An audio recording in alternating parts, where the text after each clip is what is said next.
Muhammad Ali was the greatest boxer ever, but he was only much more. His life is a story of winning, never giving up, and standing strong in what he believed. From his childhood dreams to becoming a worldwide hero, Ali's journey amazed everyone. Let's look at the amazing career of Muhammad Ali, focusing on his biggest fights and moments that made him a legend. Born Cassius Marcellus Clay Jr. in Louisville, Kentucky in 1942, Muhammad Ali grew up in a world where racial segregation was the norm. His father, Cassius Clay Sr., painted billboards, and his mother, Odessa Grady Clay, was a household domestic. Despite the challenges of poverty and racial injustice, young Cassius was determined to make something of himself. One pivotal moment came when Cassius was 12 years old. After his bike was stolen, he angrily told police officer Joe Martin that he wanted to whoop the thief. Martin, who also happened to train boxers at a local gym, suggested that Cassius learn how to fight before making threats. This advice sparked Cassius's interest in boxing, and he began training at Martin's gym. Cassius quickly discovered his natural talent for boxing. At just 14, he won his first amateur fight. 2 years later, he claimed the Novice Golden Gloves Championship at light heavyweight. By the time he was 18, Cassius was a national Golden Gloves champion and had secured the AAU national title in the light heavyweight division. These victories earned him a spot on the USA Olympic boxing team, setting the stage for his future greatness. In the 1960 Rome Olympics, Clay won the gold medal in the light heavyweight division.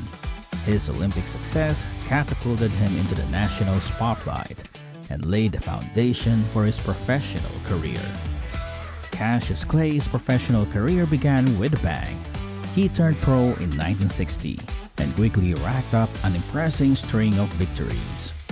Known for his lightning-fast footwork and powerful punches, Clay was as much a showman as he was a fighter. He often predicted the round in which he would knock out his opponent, adding drama and excitement to his fights. In 1964, at just 22 years old, Clay faced the fearsome Sonny Liston for the heavyweight title. Liston was heavily favored, but Clay's speed and agility proved too much for the champion. After 6 rounds, Liston didn't come out of his corner for the 7th, making Clay the new heavyweight champion of the world. "I shook up the world," Clay famously declared.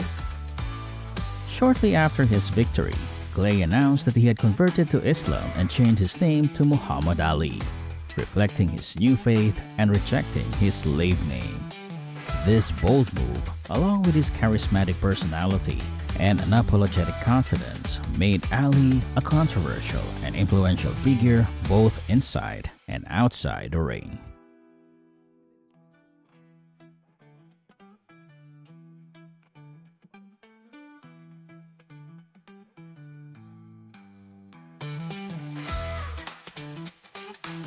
In 1967, Ali refused to be drafted into the U.S. military, citing his religious beliefs and opposition to the Vietnam War.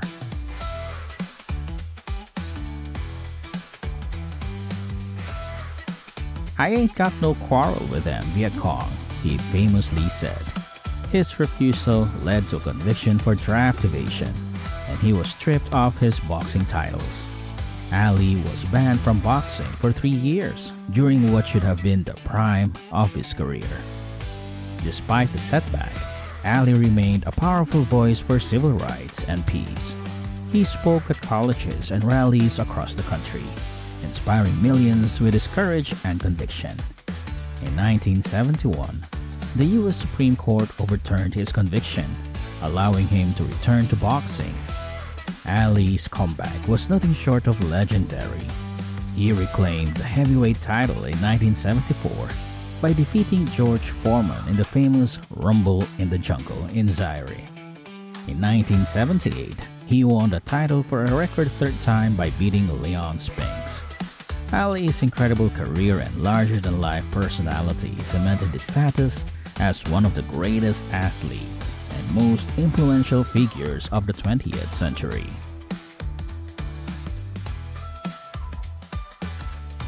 The fight of the century on March 8, 1971 was one of the most anticipated boxing matches in history.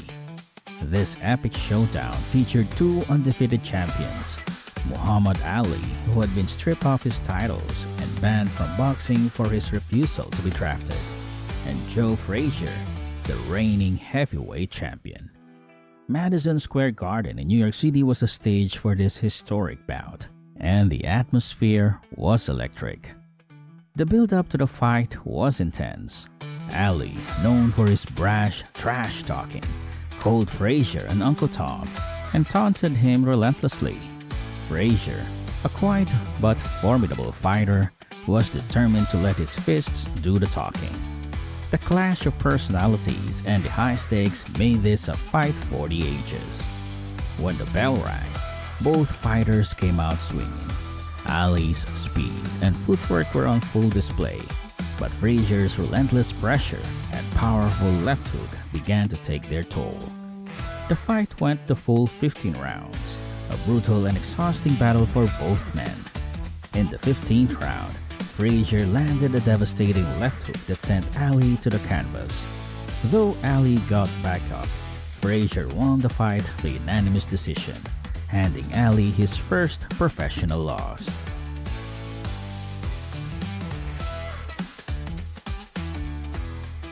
Muhammad Ali's determination and resilience were on full display in his quest to regain the heavyweight title.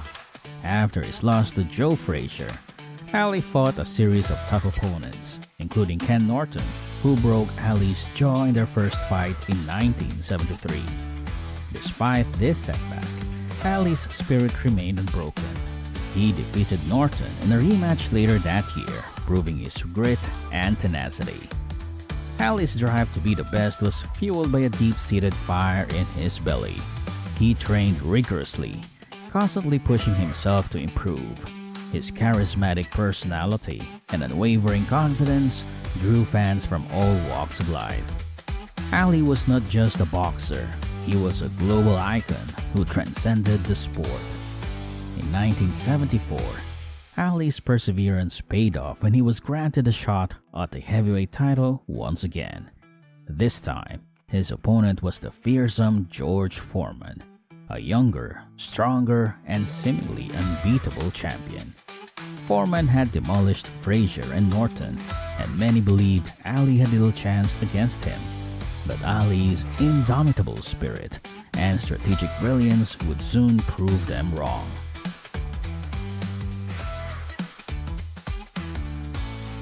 The Rumble in the Jungle on October 13, 1974 in Kinshasa, Zaire was one of the most iconic fights in boxing history.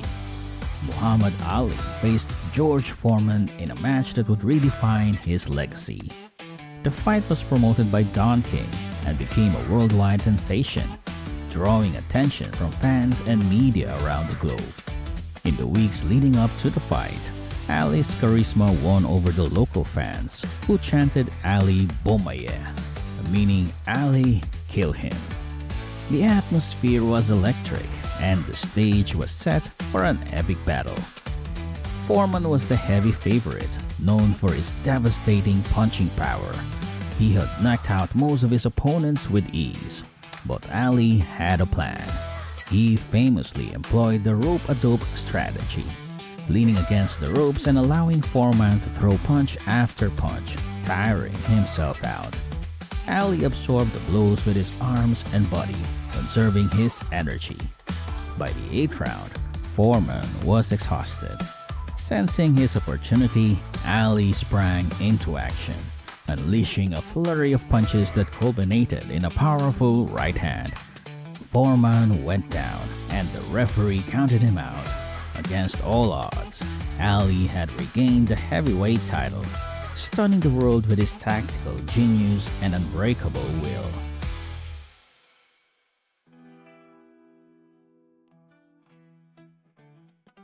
The Thrilla in Manila on October 1, 1975 was the third and final epic showdown between Muhammad Ali and Joe Frazier, held in the sweltering heat of the Araneta Coliseum in Manila, Philippines. This bout is often regarded as one of the greatest in boxing history. Ali and Frazier had each won one fight in their previous encounters, setting the stage for a fierce and highly anticipated rubber match. From the opening bell, both fighters displayed relentless aggression and unwavering determination. Ali started strong, using his superior speed and footwork to outbox Frazier in the early rounds. But Frazier, known for his relentless pressure and powerful left hook, gradually wore Ali down with vicious body shots and relentless attacks. The brutal battle saw both men exchange heavy blows round after round. By the 14th round, both fighters were exhausted, battered, and bruised. Ali later described the experience as the closest thing to dying he had ever known. Despite the intense fatigue and punishment, Ali summoned his remaining strength and delivered a series of powerful punches that left Frazier unable to continue. Before the 15th round could begin, Frazier's trainer, Eddie Futch, made a difficult decision to stop the fight, fearing for his fighter's safety. Ali was declared the winner by technical knockout. Muhammad Ali's final career years were marked by both triumphs and challenges. After his legendary victory over Joe Frazier in the Thrilla in Manila, Ali continued to defend his title against formidable opponents. In 1978, he faced Leon Spinks, a young and relatively inexperienced fighter.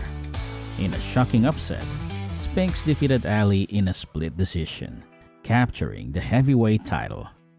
Determined to reclaim his crown, Ali trained rigorously for a rematch just 7 months later.